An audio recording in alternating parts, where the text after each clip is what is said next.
ونعوذ بالله من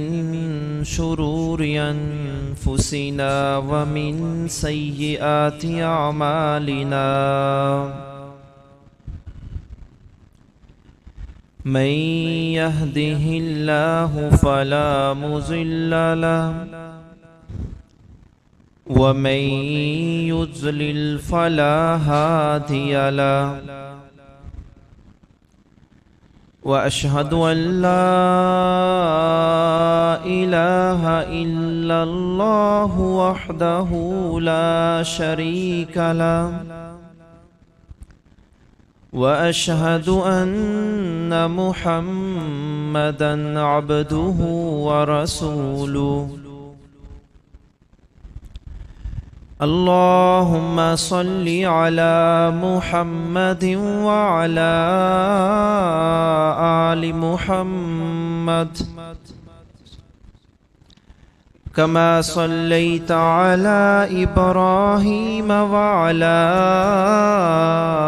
آل إبراهيم إنك حميد مجيد اللهم بارك على محمد وعلى آل محمد كما باركت على إبراهيم وعلى آل إبراهيم إنك حميد مجيد أما بعد فإن خير الحديث كتاب الله وخير الهدي هدي محمد صلى الله عليه وآله وسلم وشر الأمور محدثاتها وكل محدثة بدعة وكل بدعة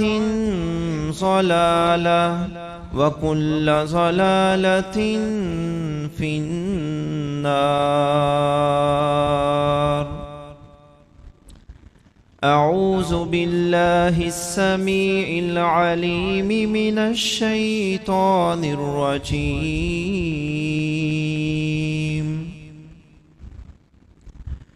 فبما رحمة من الله لنت لهم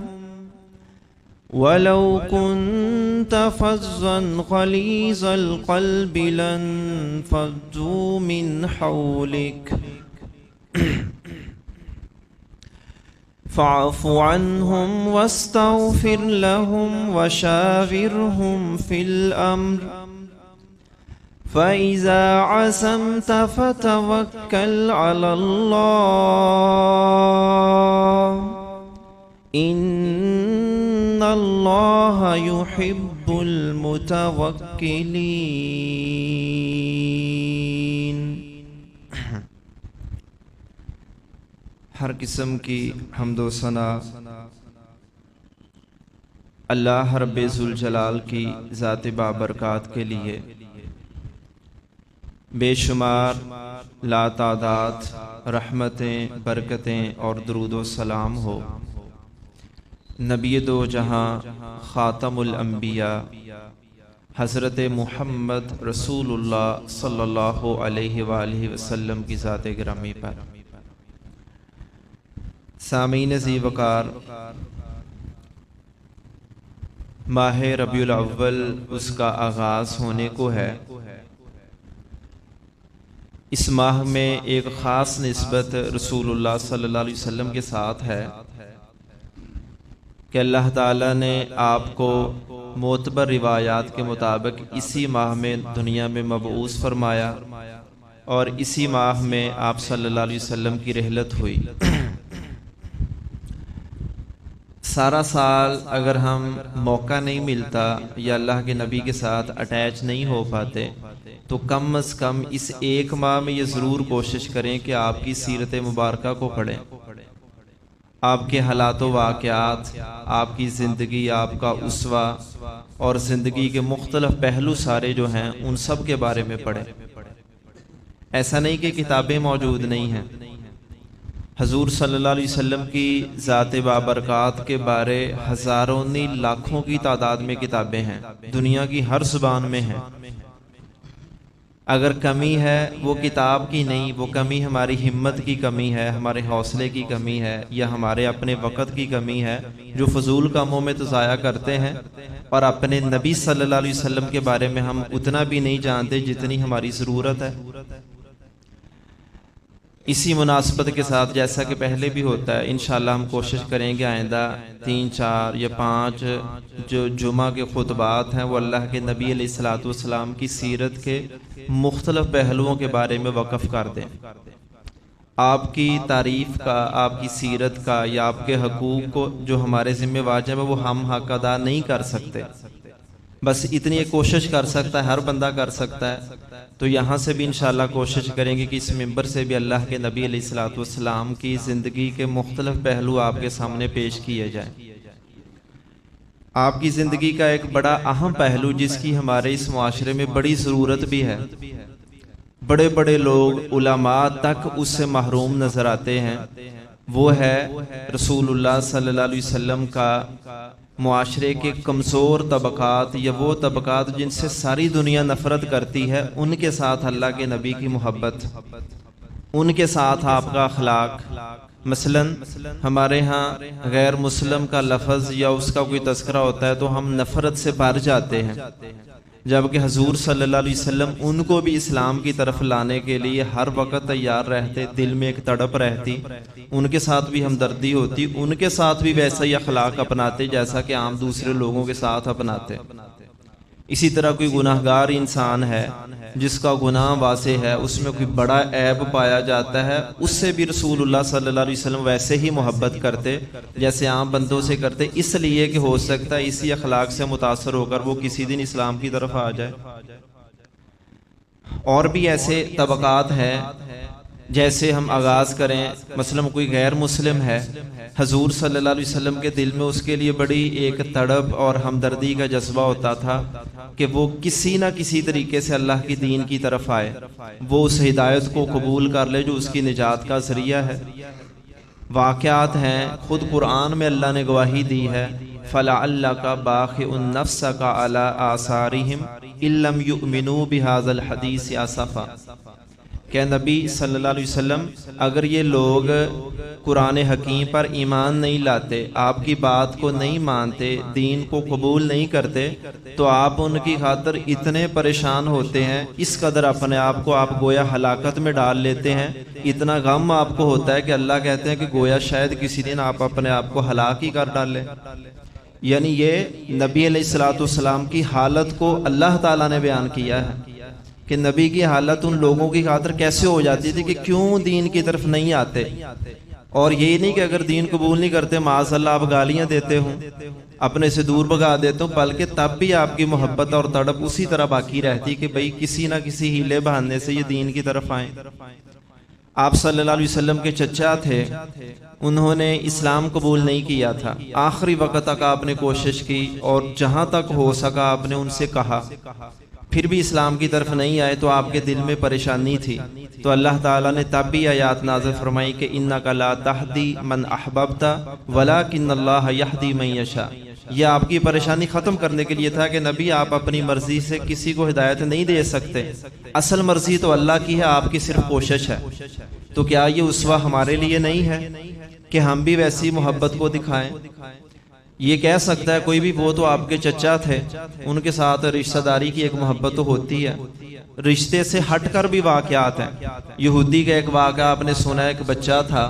ایک یہودی کی اولاد تھی، ظاہری بات بیٹا بھی والد کے دین پر ہی تھا، تو وہ کبھی کبھار آپ کے پاس آتا، آپ کے اخلاق سے متاثر ہوتا، آپ کی بات سے متاثر ہوتا، تو آپ صلی اللہ علیہ وسلم مزید کوشش کرتے کہ کسی نہ کسی طرح وہ دین کے طرف آئے. آپ کو خبر ملی کہ وہ بچہ کسی وجہ سے بیماری تھی، قریب المرگ ہے، تو آپ علیہ الصلوۃ والسلام اس کے گھر میں پہنچ گئے. مطلب یہ نہیں کہ ٹھیک ہے جس طرح ہمارے بھی رویے ہوتے ٹھیک ہے کافر ہے مردہ مرے جہاں جاتا ہے جائے جہنم کی آگ میں جلے. آپ پھر بھی اس کے گھر میں پہنچے، تب بھی جا کر اس کو نصیحت کی، اس کو اسلام کی دعوت دی. تو اس کے والد نے اپنے بیٹے سے کہا، بیٹے نے دیکھا اپنے والد کی طرف کہ اب میں کیا کروں؟ تو اس کے والد نے بھی کہا کہ بیٹا جو یہ تمہیں کہہ رہے ہیں تم چاہو تو اس کو قبول کر سکتے ہو. اس وقت میں اس بچے نے کلمہ پڑھ لیا. تو رسول اللہ صلی اللہ علیہ وسلم اس بات پر بے حد خوش تھے کہ کوئی انسان اللہ کی طرف آیا، بے شک آخری وقت میں آیا. یعنی اس وقت میں بھی آپ صلی اللہ علیہ وسلم اپنی کوشش ترک نہیں کرتے تھے. اگر آپ یہی سوچ کر گھر میں بیٹھے رہتے وہ یہودی کی اولاد، اس کا والد یہودی، اس نے کہاں اس کو اسلام قبول کرنے دینا. آپ نے اپنی کوشش دکھائی تو اللہ تعالیٰ نے رستے کو خود کھول دیا. حتیٰ کہ اس سے بھی بڑھ کر دیکھیں عبداللہ بن ابی جو رئیس المنافقین تھا، منافقوں کا سردار، یعنی دشمنان اسلام میں سے سب سے اعلیٰ درجے پر، کہ جو یعنی آپ صلی اللہ علیہ وسلم کے جو ٹاپ کے جو دشمنان اسلام ہیں ان میں سے ایک یہ عبداللہ بن ابی تھا. کوئی موقع نہیں جانے دیتا، معاذ اللہ آپ کو گالیاں بھی دیتا، آپ کو نیچ اور معاذ اللہ رذیل تک غلط الفاظ بھی کہتا. لیکن اس کی وفات کا وقت تھا تو رسول اللہ صلی اللہ علیہ وسلم نے اس کے بیٹے نے آ کر آپ سے درخواست کی تھی، آپ نے اس کے کہنے پر اس کا جنازہ بھی پڑھایا، اس کے کہنے پر اپنا لباس اتار کر اس کو کفن بھی دیا اور اللہ سے دعا بھی کی، اس لیے کہ اگر اس کی بخشش ہو جاتی ہے تو میرا کیا جاتا ہے. آپ علیہ الصلوۃ والسلام سب کچھ کیا، حتیٰ کہ اللہ تعالیٰ نے قرآن میں کہہ دیا کہ آپ ایسے خبیث انسان کے لیے 70 مرتبہ بھی اللہ سے استغفار کریں تو اللہ تعالیٰ اس کو معاف نہیں کرے گا. لیکن آپ صلی اللہ علیہ وسلم کا یعنی ایک دیکھیں کہ آپ کی کوشش کیا تھی، آپ کی فکر مندی کیا تھی. آپ علیہ الصلوۃ والسلام نے فرمایا کہ بھئی اگر 70 سے زیادہ مرتبہ میرے استغفار کرنے پر، معافی مانگنے پر، اس کے لیے اللہ تعالیٰ اگر تب معاف کر دے میں اس سے زیادہ بھی کرنے کو تیار ہوں. مطلب یہ آپ صلی اللہ علیہ وسلم کی اصل فکر بندی تھی کہ لوگ دین کی طرف آئیں، بے شک وہ دشمنان اسلام ہیں، وہ غیر مسلم ہیں، جس طرح کے بھی ہیں. آپ کی آخری حد تک کوشش ہوتی کہ اس کو اچھے اخلاق سے یا اپنی دعوت سے دین کی طرف لے آئیں. تو ہم اس معاملے میں دیکھیں اپنے آپ کو، ہمارے ساتھ کوئی بندہ ذاتی طور پر چھوٹا موٹا کوئی جھگڑا دشمنی ہو، ہم ساری زندگی اس کو بات ہی نہیں کرتے. اگر اس کو اس میں کوئی برائی دیکھیں، اس کو دین کی دعوت دینی ہو تو ہماری انا اڑے آ جاتی ہے کہ وہ بندہ کیا سمجھے گا. اور کسی انسان کسی مجلس میں کسی جگہ پر جا کر کسی ایسے انسان کو مخاطب کرنا ہو تو ہم اس کو حقیر سمجھ کر بعض دفعہ بات ہی نہیں کرتے. تو نبی علیہ الصلوۃ والسلام سب سے اعلیٰ مقام پر ہونے کے باوجود اپنے اخلاق، اپنی ہمدردی اور فکر مندی کے ساتھ لوگوں کے ساتھ اٹیچ ہی رہتے، دعوت دیتے رہتے تھے. سید عطا اللہ شاہ بخاری رحمہ اللہ تعالیٰ وہ ہمارے بر صغیر کے ہی تھے، بڑے عالم دین تھے، بہت بڑے مقرر بھی تھے. ان کا بھی ایک واقعہ ایسا ملتا ہے کہ ایک دفعہ ایسے کوئی غیر مسلم تھا، وہ یہ تقریر کر رہے تھے، وہ بھی اس محفل میں آیا، بعد میں ختم ہو گئی تقریر، تو وہ صفائی وغیرہ کر رہا تھا، یہ کھانا کھا رہے تھے. تو وہ پاس سے گزرا تو سید عطا اللہ شاہ بخاری رحمہ اللہ نے اسے دعوت دی کہ بھئی آؤ آپ ہمارے ساتھ، آپ بھی کھانا کھا لو. تو وہ بندہ نا ڈرنے لگا، سہما صاحب بھئی میں غیر مسلم ہوں اور مجھے تو یہ لوگ اپنے ساتھ بٹھاتا ہی کوئی نہیں، میں جس برتن میں پانی پی لوں کوئی اس برتن کو 7 دفعہ دو تو اس کا ہاتھ تک نہیں مجھے لگانے دیتے، اور یہ شاید ان کو پتہ ہی نہیں ہے کہ میں غیر مسلم ہوں. وہ ڈرا سا رہا. تو انہوں نے اسے بتایا کہ بھئی کس بات کا ڈر ہے؟ آخر اس نے بتایا کہ میرا یہ معاملہ ہے تو لوگ نہیں اس کو برداشت کریں گے.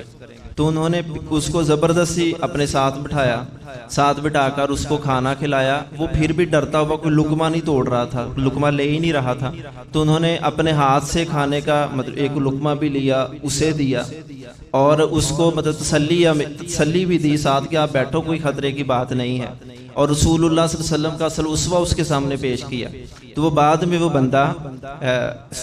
عطا اللہ صاحب ان کے اس رویے سے متاثر ہو گیا کہ بھی ساری دنیا تو مجھے ہاتھ نہیں لگانے دیتی کسی برتن کو، اور اس بندے نے مجھے اپنے ساتھ کھانے میں بھی شریک کیا. تو ان کے رویے سے متاثر ہو کر بعد میں اس نے اسلام قبول کر لیا تھا۔ یہ نبی علیہ الصلوۃ والسلام کی سنتیں ہیں، جو بھی ان پر عمل کرتا ہے اللہ تعالیٰ اس کے لیے راستے کھولتا ہے۔ مسئلہ صرف یہ ہے کہ ہمارے اندر اللہ کے نبی کی نہ تو ہم نے سنتوں کو سمجھا، نہ ان کی اہمیت کو جانا، نہ کبھی جانا سمجھا، نہ اس پر عمل کرنے کی کوشش کی، پھر ہم کہتے ہیں کہ بھئی ہماری دعوتوں میں، ہمارے معاملات میں، تبلیغ میں کوئی اثر ہی نہیں ہے۔ اثر کہاں سے آئے جب ہم نبی کی اصل سنت پر عمل کرنے کو ہی تیار نہیں ہوتے۔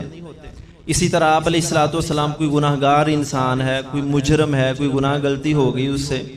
ہم اپنے رویے دیکھیں اور اس کے مقابلے میں اللہ کے نبی علیہ الصلوۃ والسلام کا رویہ دیکھیں۔ ہم عام طور پر کسی کا گناہ کا پتہ چل جائے ہم تب تک خاموش نہیں بیٹھتے جب تک سارے شہر میں اس کا چرچا نہ کر دیں۔ جس مجلس میں، محفل میں کہیں بیٹھیں، خبریں سن، پتہ ہے فلاں بندے نے آج کیا کیا، وہ فلاں نے کیا کیا، فلاں سے یہ ہوا، فلاں نے وہ کیا، اس کی جب تک اس کی ساری جتنے عیب ہیں نا اس کو شمار نہ کر لیں ہمیں چین اور سکون نہیں آتا۔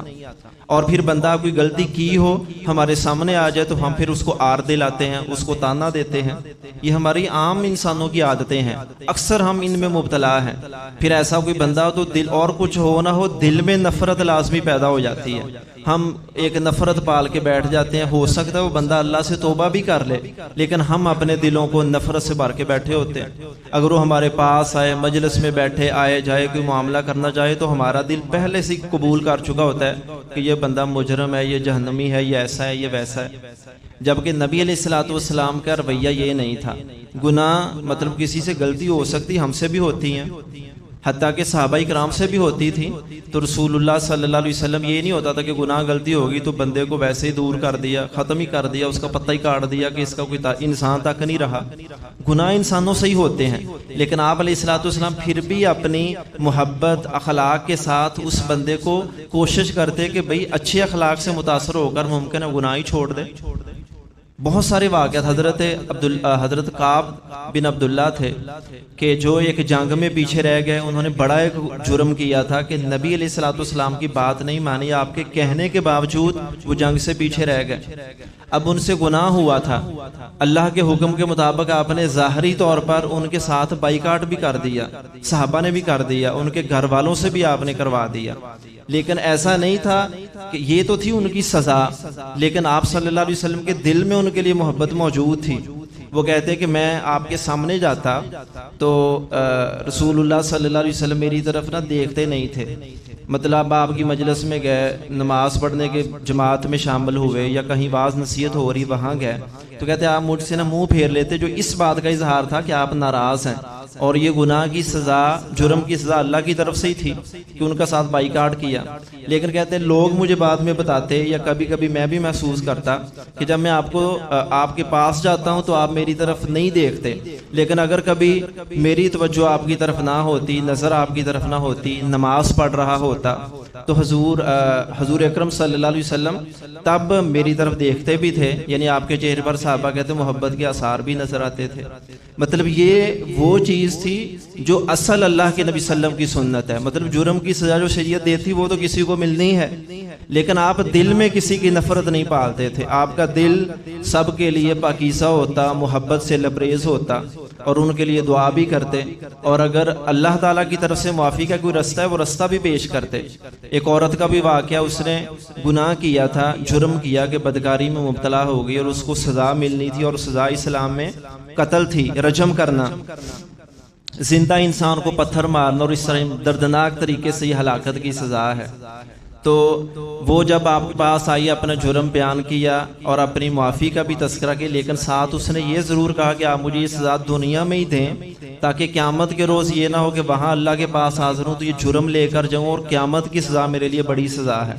دنیا میں قتل ہونا میرے لیے آسان ہے، جرم جو ہونا تھا وہ ہو گیا۔ زندگی میں کمزور لمحے آ جاتے ہیں کہ انسان کا کنٹرول نہیں رہتا، گناہ ہر کسی سے ہو سکتا ہے، اس سے بھی ہو گیا، لیکن بعد میں شرمندگی بہت زیادہ تھی۔ اللہ کے نبی سے یہ کہا کہ لازمی مجھے سزا دیں کہ میں جرم لے کر قیامت کے روز نہیں حاضر ہونا چاہتی کہ وہاں مجھے اس کی سزا ملے۔ تو آپ علیہ الصلوۃ والسلام نے ساری کوشش کی، اسے سوال جواب کیے کہ اگر یہ بچ سکتی ہے سزا سے تو بچ جائے۔ مطلب یہ نہیں تھا کہ آپ نے فوراً کہا پکڑو، قتل کر دو، مار دو، اور یہ معاذ اللہ بری خبیث عورت ہے، ایسی ہے۔ تو اگر صحابہ نے بعض نے بھی ایسا کیا، مطلب اس عورت کو جب بعد میں ثابت ہو چکا اسے رجم کر دیا گیا تو اس کے خون کے چھینٹے نا کسی صحابی پر پڑے تو انہوں نے زبان سے لفظ کہہ دیے کہ بھی کتنی گندی خبیث ناپاک عورت تھی، مجھے بھی ناپاک کر دیا. تو حضور صلی اللہ علیہ وسلم اس بات پر خوش نہیں ہوئے. مطلب یہ خوشی کی کوئی بات نہیں تھی کہ آپ کہتے ہیں آپ بڑے اچھے کلمات کہہ دیے، ایسی تھی ویسی تھی، بلکہ آپ اس پر ناراض ہوئے اور آپ نے فرمایا کہ بھئی تم اس کے بارے میں یہ لفظ کہہ رہے ہو کہ جس نے اللہ سے سچی توبہ کر لی ہے، اور اس کی توبہ ایسی تھی کہ اگر وہ کئی لوگوں میں، بعض روایت کے الفاظ ہیں کہ 70 لوگوں میں تقسیم کر دیں تو اللہ تعالیٰ ان کو بھی معاف کر دے.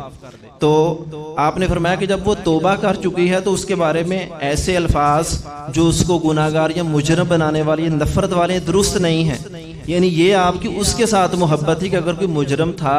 تو وہ اپنی جگہ پر تھا، اگر وہ معافی مانگ چکا تو اب اس کے ساتھ نفرت کس چیز کی. یعنی یہ بھی رسول اللہ صلی اللہ علیہ وسلم کی ان کے ساتھ محبت تھی. ایسے ہی ایک وہ شراب پینے والے کا واقعہ آپ نے کئی دفعہ سنا کہ جو اسلام قبول کر لیا تھا ایک صحابی نے، لیکن وہ پرانی عادت تھی، جلدی ختم نہیں ہوئی. شراب وغیرہ کے 2-3 واقعات ہوئے، اس کو تھوڑا بہت جو سزا تھی دی گئی. تو مجرم تھا، اس کے باوجود رسول اللہ صلی اللہ علیہ وسلم کا رویہ اس کے ساتھ اچھا تھا، حتیٰ کہ صحابہ اکتا کر کہنے لگے کتنا برا انسان ہے. آپ صلی اللہ علیہ وسلم نے پھر بھی فرمایا کہ بھی اس کو برا بھلا نہ کہو. آپ نے اس کے بارے میں اچھے ہی لفظ بولے کہ انہ یحب اللہ ورسولہ، کہ بھئی برا ہے، اس نے گناہ کیا ہے، لیکن اس کے دل میں اللہ کے ساتھ اور اس کے رسول صلی اللہ علیہ وسلم کے ساتھ محبت موجود ہے. یعنی یہ آپ کے کلمات حوصلہ افزائی کے تھے. گناہگار تھا، شراب پینا بڑے جرائم میں سے ایک جرم ہے شریعت میں، لیکن پھر بھی آپ صلی اللہ علیہ وسلم کے دل میں محبت یہ موجود ہے کہ ہو سکتا ہے اس طرح کے الفاظ، اچھے اخلاق سے متاثر ہو کر وہ گناہ چھوڑ دے، اور واقعتاً اس نے جرم آپ کے اچھے اخلاق کی وجہ سے چھوڑ دیا. کتنے واقعات ہیں، کوئی آ کر آپ کے گلے میں چادر ڈال دیتا، کھینچتا، کوئی معاذ اللہ آپ کو گالی دیتا، کوئی جادوگر کہتا، کوئی مجنوں اور برے الفاظ سے آپ کو مخاطب کرتا. ایک بھی واقعہ نہیں ملتا کہ آپ نے بدلے میں ایسے ہی اسے گالی دی، ایسے ہی اسے برا بھلا کہا. سن لیتے، وقتی طور پر برداشت بھی کرتے، اور پھر بھی اس بندے سے سامنا ہوتا تو آپ کی محبت یہی ہوتی کہ وہ دین کی طرف ہی آ جائے اور وہ دین کو قبول کر لے. صحابہ اگر چاہتے اس کو سزا دیں تو آپ صلی اللہ علیہ وسلم ان کو روک دیتے، اور حالانکہ سزا اگر دے دیتے تو اللہ کے نبی کے ساتھ جو برا کر رہا تھا سزا اس کے مساوی تھی، یعنی قصاص ہوتا. لیکن یہ آپ کا اخلاق تھا کہ آپ نہیں چاہتے تھے کہ سزائیں دے کر لوگوں کو اور دور کروں، آپ اپنی محبت اور اخلاق کے ساتھ قریب لاتے تھے. وہ بندہ جو ایسا کرتا وہ بھی بعد میں جا کر لوگوں کو بیان کرتا کہ میں نے تو ایسا ایسا کیا، لیکن حضور صلی اللہ علیہ وسلم نے مجھے کچھ بھی نہیں کہا بلکہ مجھے معاف کر دیا. وہ واقعہ بھی آپ نے سنا جس ایک بدو نے آ کر مسجد نبوی کے صحن میں پیشاب کر دیا تھا. صحابہ اسے زبردستی روکنے ٹوکنے کے لیے یا مارنے کے لیے اٹھے تو آپ نے ان سب کو روک دیا. فرمایا کہ غلطی جو ہونی تھی ہو چکی. آپ نے اسے بلایا اور سمجھایا، اور سمجھانے کے 2-4 لفظ کہ بھئی اللہ کے گھر اس کام کے لیے نہیں ہوتے، اگر یہ تجھے حاجت تھی تو وہ فلاں فلاں جگہ موجود ہے، اور اسے پیار سے سمجھا کر رخصت کر دیا. اب وہ بندہ اجاڈ طبیعت کا ضدی انسان تھا. بدو عربوں کے ایسے ہی ہوتے تھے اور آج بھی ایسے ہی ہیں، لیکن اللہ کے نبی کی یہ 1-2 باتیں جو اخلاق بری تھی، جو اس کے ساتھ محبت کا ثبوت تھا، انہوں نے اسے متاثر کیا. اس نے اسلام بھی قبول کیا تھا، بلکہ جا کر جہاں کہیں جاتا نبی علیہ الصلوۃ والسلام کا سفیر گویا بن گیا. ہر جگہ جا کر اپنا واقعہ سناتا کہ میں نے تو ایسے ایسے کیا، لیکن نبی علیہ الصلوۃ والسلام نے مجھے معاف کر دیا، مجھے کچھ بھی نہیں کہا، میرے ساتھ محبت کا اظہار کیا. یہ 2 لفظ کہے تو گویا اگر آپ اسے مارتے وہ مزید ضد پر آتا، اور جہاں کہیں جاتا وہ آپ کو برے الفاظ سے یاد کرتا. لیکن آپ کے 2-4 کلموں نے حالت ہی بدلی کہ وہ بھی ٹھیک ہو گیا. اس نے دنیا جہاں میں جہاں کہیں چلا پھرا آپ کا پیغام آپ کی شہرت کا باعث بھی بن گیا. یہ نبی علیہ الصلوۃ والسلام کے اخلاق، یہ آپ کی محبت کہ اگر کوئی مجرم بھی ہے، گناہ گار بھی ہے، اس کو نفرت کرنے کی بجائے اس کو ایسی محبت دیں جو اس کو گناہ سے نیکی کی طرف لے آئے.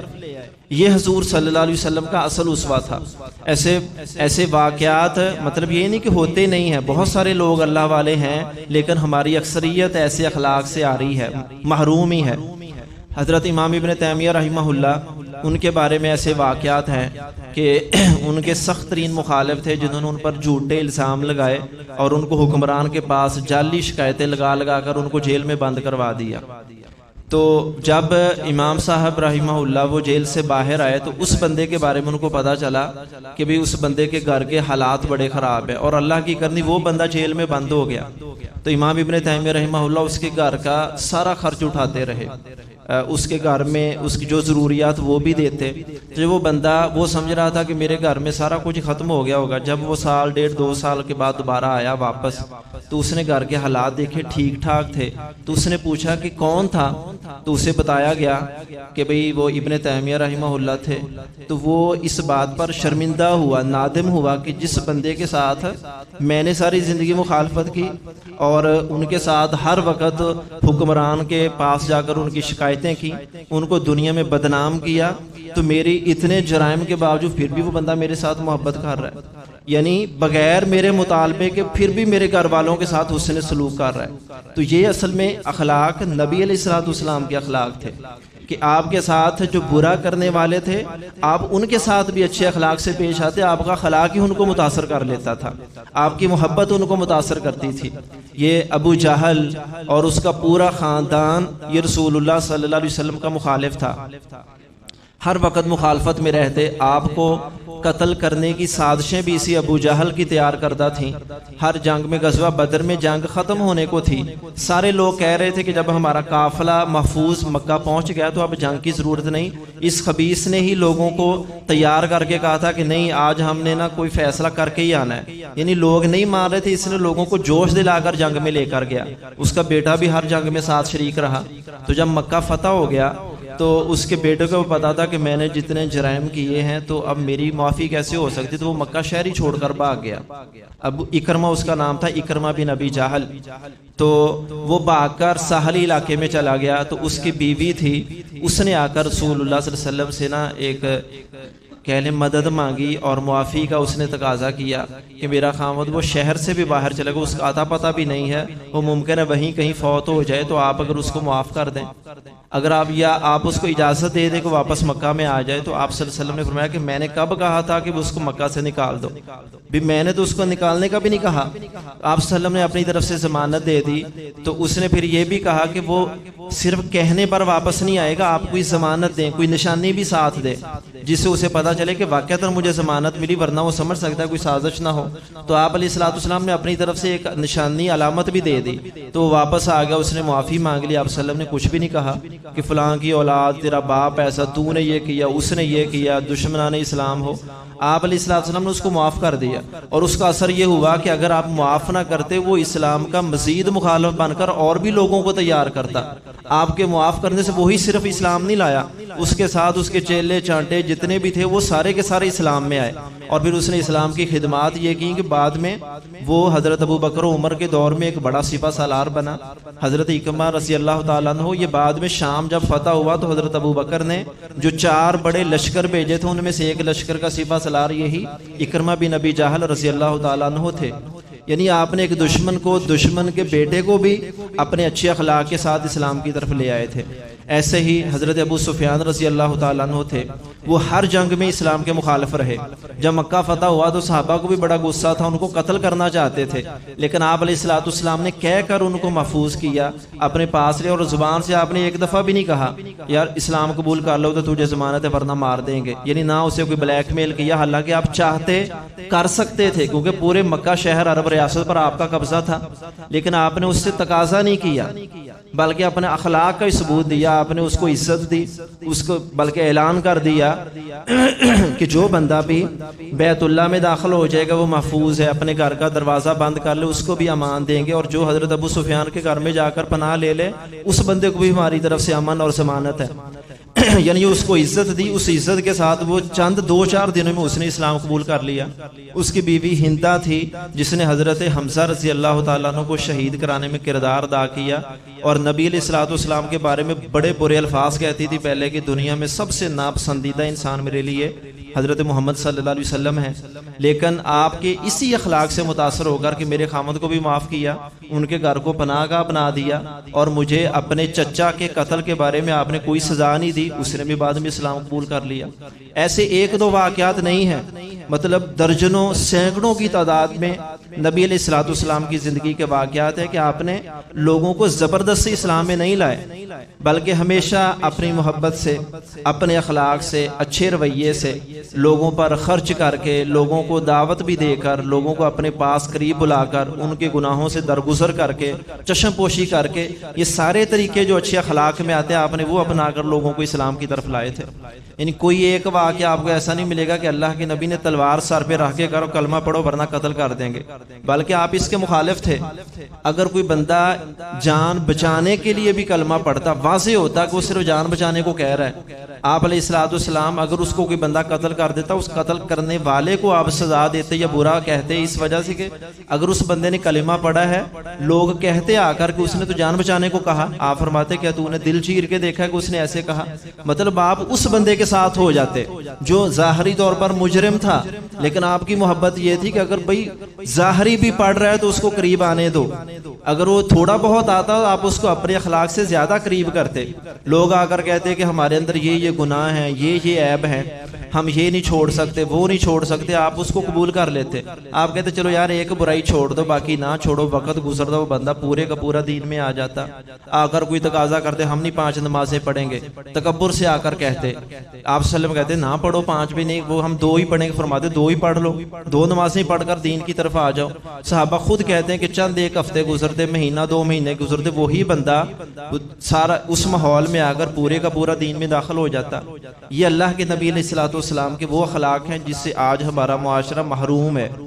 ہم اگر کسی سے ایک گناہ ہو جائے ساری زندگی اس کو معاف کرنے کو تیار ہی نہیں ہوتے، ساری دنیا میں ڈنڈورا پیٹتے، اس کو ذلیل اور رسوا کرتے ہیں۔ وہ بندہ معافی بھی مانگ لے تو ہم معافی قبول نہیں، ہم کہتے ہیں نہیں یہ اوپر سے معافی مانگ رہا ہے، جان بچانے کو کہہ رہا ہے۔ یعنی ہم معاذ اللہ رب بن کر بیٹھ جاتے ہیں جو لوگوں کی قسمت کے فیصلے کرتے ہیں۔ یہ اللہ کے نبی علیہ الصلوۃ والسلام کا اخلاق نہیں ہے، یہ آپ کی سنت نہیں۔ سنت یہی ہے کہ لوگوں کو غلطیاں ان کی ہیں، گناہ ہیں، ان کو ایسے محسوس کراؤ گویا مجھے کچھ پتہ ہی نہیں ہے، آپ کے گناہ غلطیوں کے بارے میں کچھ جانتا ہی نہیں ہوں۔ اگر ہم ذلیل اور رسوا کریں گے تو اللہ رب العزت بھی انسانوں کو ذلیل رسوا کرنے پر قادر ہے۔ اصل شریعت کا اصول یہ ہے کہ لوگوں سے درگزر کرو، ان کو معاف کرو۔ جو آیت مبارکہ آپ کے سامنے پڑھی اللہ نے یہی تعلیم دی۔ اللہ تعالیٰ فرماتے ہیں اپنے نبی پر احسان کے لہجے میں فرمایا کہ اے پیغمبر صلی اللہ علیہ وسلم فَبِمَا رَحْمَةٍ مِّنَ اللَّهِ لِنْتَ لَهُمْ، یہ اللہ کی رحمت تھی کہ اللہ نے آپ کو نرم دل بنایا تھا، رحم دل بنایا تھا لوگوں کے ساتھ۔ فَلَوْ كُنْتَ فَظًّا غَلِيظَ الْقَلْبِ لَانفَضُّوا مِنْ حَوْلِكَ، اگر آپ بڑے درست مزاج ہوتے، سخت دل ہوتے تو کوئی صحابی آپ کے پاس نہ ٹھہرتا، سب آپ سے دور بھاگ جاتے۔ پھر اللہ اپنے پیغمبر کو یہ حکم دے رہے ہیں فَاعْفُ عَنْهُمْ، اے نبی صلی اللہ علیہ وسلم لوگوں کو معاف کر دیا کریں۔ وَاسْتَغْفِرْ لَهُمْ، اور ان کے لیے الٹا اللہ سے بخشش مانگا کریں، اللہ سے دعا کیا کریں کہ بھئی کسی سے گناہ ہو گیا تو یہ ذلیل کرنے کی بجائے اللہ سے دعا کریں کہ اللہ اس کو معاف کر دے۔ وَشَاوِرْهُمْ فِي الْأَمْرِ، اور ایسے لوگوں کے بارے میں آپ کہہ رہے ہیں ان کے ساتھ اپنے معاملات میں مشاورت کیا کریں، یعنی آپ اللہ تعالیٰ ان کو گویا برابر کا درجہ دینے کا کہہ رہے ہیں، یعنی ان کے ساتھ مشاورت بھی کیا کریں۔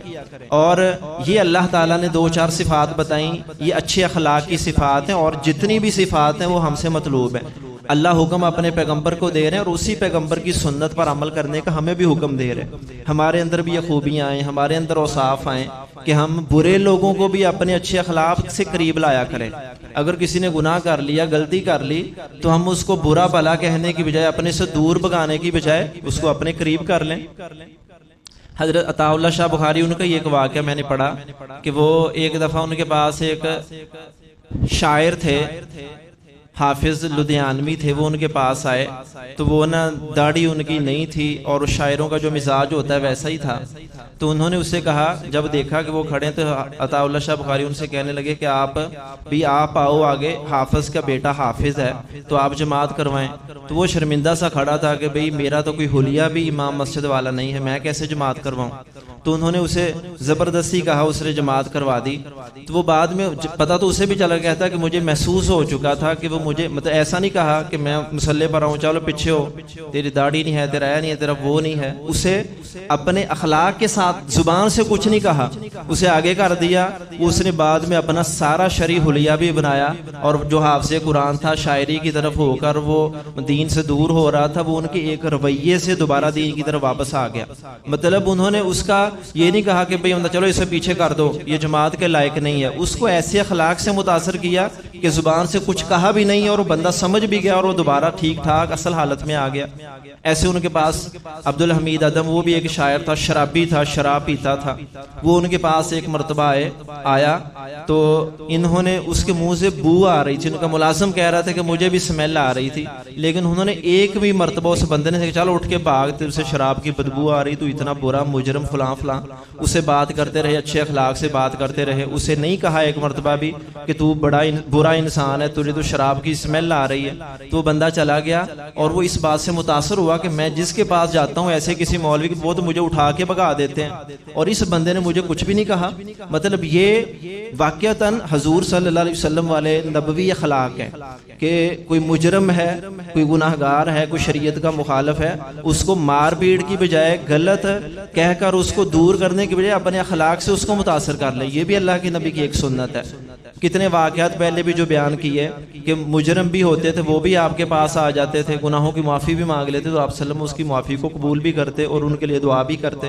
یہ اخلاق ہمارے اندر پیدا ہونے چاہیے۔ اس اخلاق کی بڑی اشد ضرورت ہے معاشرے میں کہ ہم غلط بروں کو برا تو ہر کوئی کہہ رہا ہے، مجرم کو دور تو ہر کوئی بھگا رہا ہے، توہین اور رسوا کرنے والا تو ہر انسان تیار بیٹھا ہے۔ ہم وہ بنے کہ جو ان کو کوئی عزت دیں، اخلاق سے متاثر کریں، جو دور جانے والے ان کو اخلاق سے قریب کر لیں۔ یہی نبی علیہ الصلوۃ والسلام کی اصل سنت ہے۔ یہ اخلاق کریمہ ہمیں معاشرے میں، اپنی اولاد میں، اپنے مساجد میں، گلی محلے میں، جہاں کہیں ہمیں موقع ملتا ہے یہ متعارف کرانے چاہیے، اور اپنی بات کہنے کی بجائے ہم اپنے عمل سے اس کا ثبوت پیش کریں۔ ہمارے سامنے ایسے واقعات ہوتے ہیں تو ہم اللہ کے نبی کی سنت کو یاد کریں، تو ہم اس سنت کو یاد کر کے وہاں اپنا اخلاق بدلیں،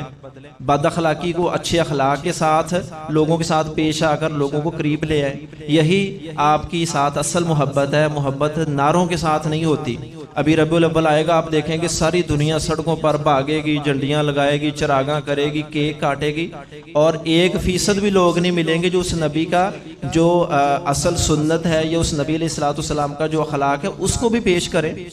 اس نبی کے محبت کا اظہار کرنے کے لیے ہم نمازیں بھی چھوڑ دیتے ہیں، ان کے ساتھ محبت کا اظہار کرنے کے لیے رستے بند کر دیتے ہیں، لوگوں کو تنگ کرتے ہیں۔ اسی نبی علیہ الصلوۃ والسلام کے ساتھ محبت کا اظہار کرنے کے لیے لوگوں کو چلتے جو روڈ بند ہوتا ہے کراس کرنا چاہتے گاڑیوں تک کو آگ لگا دیتے ہیں، لیکن دعویٰ پھر بھی ہم کر رہے ہوتے ہیں کہ ہم محب رسول ہیں۔ یہ کام اللہ کے نبی کے نہیں تھے۔ اصل محبت وہ ہے جو ہم عمل سے پیش کریں گے، جو اپنے اچھے کردار سے پیش کریں گے، اصل محبتیں وہ ہیں۔ تو رسول اللہ صلی اللہ علیہ وسلم کی اس محبت کو، اس اخلاق کو ہم معاشرے میں پیدا کرنے والے بن جائیں۔ اللہ تعالیٰ ایسے اخلاق حسنہ کی ہمیں بھی توفیق عطا فرمائے۔ وآخر دعوانا ان الحمد للہ رب العالمین۔